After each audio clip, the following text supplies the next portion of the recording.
Bonjour tout le monde et bienvenue dans ce nouveau décryptage. Alors aujourd'hui, on va plonger au cœur d'un véritable tremblement de terre dans la façon dont les entreprises gèrent leurs risques et leur conformité numérique. On va explorer une technologie fascinante qui s'appelle Blocksmith. Et plus spécifiquement, on va voir comment elle s'impose comme la pièce qui manquait au puzzle, Blocksmith, la couche de preuve de conformité manquante. Oubliez tout ce que vous savez sur la sécurité informatique classique, on ne cherche plus à construire des coffres forts toujours plus épais, on va parler d'une méthode pour faire purement et simplement disparaître la cible. C'est parti. Laissez-moi vous lire ceci. Pour cacher un secret à un dieu, il faut le dissimuler dans la physique de l'autel et non dans les parchemins du temple. C'est une image incroyable, non?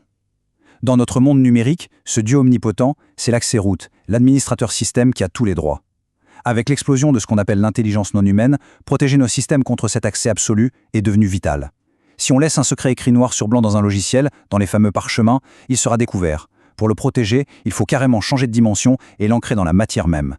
Au menu de notre analyse aujourd'hui, on a 6 grandes étapes. Le pot de miel réglementaire, la grande illusion du root, l'architecture zéro matériel, la souveraineté atomique des machines, la fameuse couche de preuve de conformité manquante, et enfin les vecteurs de déploiement en entreprise. On attaque tout de suite avec notre première partie, le pot de miel réglementaire. Alors, ce concept de pot de miel, c'est vraiment la clé pour comprendre à quel point nos modèles actuels sont cassés. En fait, les systèmes de sécurité traditionnels sont de véritables usines à risque face à loi comme le RGPD ou la LPD suisse. Pourquoi? Parce qu'ils centralisent des secrets. En regroupant toutes les clés au même endroit, on crée une cible géante, un pot de miel ultra attractif pour les pirates. Les données deviennent littéralement des actifs toxiques. Plus on en accumule, plus le risque légal explose. L'approche de Blocksmith, à l'inverse, s'appuie sur une validation relationnelle qui efface cette responsabilité. Le mantra est simple et redoutable, rien n'est stocké, donc il n'y a rien à voler. C'est tout bonnement la fin du matériel inactif et vulnérable. Ce qui nous amène à notre deuxième point, la fausse idée du root. On a souvent tendance à croire qu'un accès administrateur, c'est comme donner en passe-partout. Mais pas du tout. Accorder un accès root, c'est littéralement dégonder la porte et l'emporter avec soi. La sécurité classique repose sur le contrôle d'accès, mais le root contourne absolument toutes les permissions logicielles. Et le vrai problème aujourd'hui, c'est l'échelle. On est d'un ratio de 45 machines pour un seul humain. 45! Cette prolifération d'intelligence non humaine est totalement incontrôlable avec les vieilles méthodes. Si une seule identité de machine est compromise parce qu'un admin a pu copier la mémoire, eh bien, c'est tout le château de cartes qui s'effondre. Baser sa confiance sur des secrets qu'un humain peut simplement copier-coller, c'est une faille structurelle monumentale. Troisième concept, et accrochez-vous parce que c'est brillant, l'architecture zéro matériel. On parle ici d'une inversion totale de notre logique de sécurité. Au lieu de posséder une clé statique stockée quelque part, l'identité devient une relation mathématique éphémère. Tout commence avec ce qu'on appelle le signal d'identité cinétique. Concrètement, c'est de la biométrie comportementale, comme votre rythme de frappe sur un clavier. Ça sert de preuve d'humain. Le but, s'assurer qu'il n'y a qu'un véritable être humain en chair et en eau qui puisse déclencher l'étincelle cryptographique dont la machine a besoin.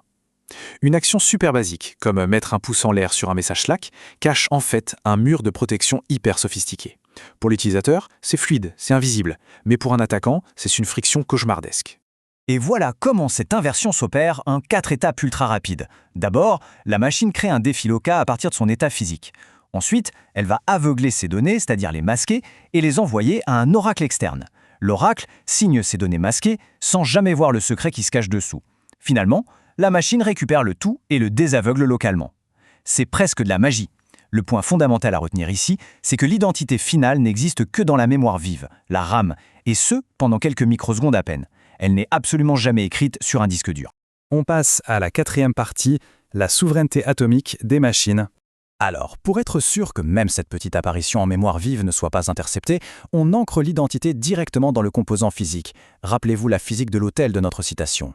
La mécanique derrière ça ressemble à de la science-fiction. On utilise l'entropie stochastique, c'est-à-dire le chaos naturel au niveau des transistors en silicium. Ensuite, on a la limite disorder to death. Si un pirate essaie de sonder la puce avec des instruments physiques pour voler le secret, le simple fait de la toucher détruit le secret instantanément. Et le clou du spectacle, c'est le code auto-observateur. Le système s'inclut lui-même dans son propre calcul. Si quelqu'un injecte une ligne de code malveillante pour essayer d'espionner, l'observation même de ce processus modifie l'empreinte mathématique, ce qui rend l'identité invalide sur le champ. Et pour verrouiller le tout, il y a ce fameux protocole de double combustion. Un processus temporaire calcule l'identité, et là, avant même de s'éteindre, il fait quelque chose de crucial. Il écrase volontairement sa propre mémoire avec des octets nuls. 0. La chaîne de données est littéralement incinérée. Quand le système d'exploitation reprend la main, il ne trouve qu'une carte mémoire complètement vierge. Même si un attaquant arrivait à geler le processeur à l'azote liquide pour vider la RAM, il ne trouverait que du vide. Cinquième partie, et c'est vraiment le cœur stratégique de notre sujet, la couche de preuve de conformité manquante. Parce que toute cette ingénierie de génie, ce n'est pas juste pour la beauté de la science. C'est ce qui permet un repositionnement business absolument massif. Blocksmith devient, par définition, la couche de preuve de conformité manquante. On passe d'un simple outil d'accès à la fondation même des audits d'entreprise. D'après les analyses d'experts comme Gilles Farvac, la stratégie gagnante n'est pas de vendre ça comme un outil de sécurité isolé. C'est de l'intégrer directement dans les tableaux de bord de conformité comme Rumia. En général, ces tableaux de bord, ce sont juste des grandes listes de déclarations sur l'honneur. Mais en y injectant Blocksmith, l'architecture elle-même devient la preuve mathématique et irréfutable de la conformité. C'est exactement ce que les auditeurs attendaient sans le savoir. Et voici l'impact direct de ce changement de paradigme, 20 à 30%. C'est la réduction potentielle sur les primes d'assurance cyber pour les entreprises. Et on comprend vite pourquoi. Avec des preuves cryptographiques irréfutables et une responsabilité des données réduite à néant, le risque financier pour l'assureur dégringole. Ce n'est plus juste un débat d'ingénieurs informatiques dans un sous-sol, ça devient un atout majeur directement sur le bilan financier de l'entreprise. Dernière partie, les vecteurs de déploiement en entreprise.